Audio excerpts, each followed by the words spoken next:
বৃষ্টির দিনে তাদের খালি ভর্তা আর কি হবে আর কি, রাতের খাওয়া আর কি। যেহেতু বৃষ্টি মেলা মানে শুকনো লঙ্কাটা ভাজিলাম, কাঁচা লঙ্কা ভাজি নিই, ভাজি নিই। প্রায় পেঁয়াজটা ভাজা হয়ে গেছে, মেলা দিলাম আর কি। এই যে টমেটোটা ভাজা হয়ে গেছে, এতে ডিমটা দিয়ে দিলাম।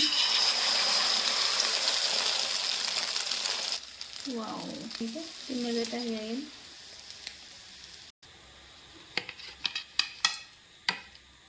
গাইস আজকালি ভর্তা ভাত শুধু এটা হচ্ছে পটল, এটা হচ্ছে ডিম, এটা হচ্ছে মানে কালাই, এটা হচ্ছে মানে মিঠা লাউ, এটা হচ্ছে টমেটো আর কি, সাথে আছে ভাজা আর কি, ডিম ভাজা। আমি এলা ভর্তাটা করো। তো গাইস ফাইনালি আমার ভর্তা রেডি। এটা হচ্ছে ডিম ভর্তা, এটা হচ্ছে মিঠা লাউ ভর্তা, এটা হচ্ছে টমেটো ভর্তা, এটা হচ্ছে মানে পটল ভর্তা, এটা হচ্ছে ডাল ভর্তা, এটা হচ্ছে মানে ডিম ভাজা।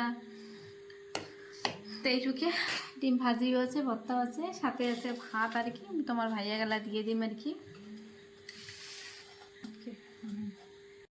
তো গাইস ফাইনালি আমার খাবার একদম রেডি আর কি। আজ সব ভর্তা ভাত আর কি, এই যে তোমার ভাইয়ার আর মোর আর কি একদম রেডি। তো গাইস আজই বৃষ্টির দিনে ভর্তা ভাত কেমন লাগছে তোমারটাই কমেন্টে জানাবেন। ওকে, বাই বাই, আল্লাহ হাফেজ সবাইকে। Wow nice.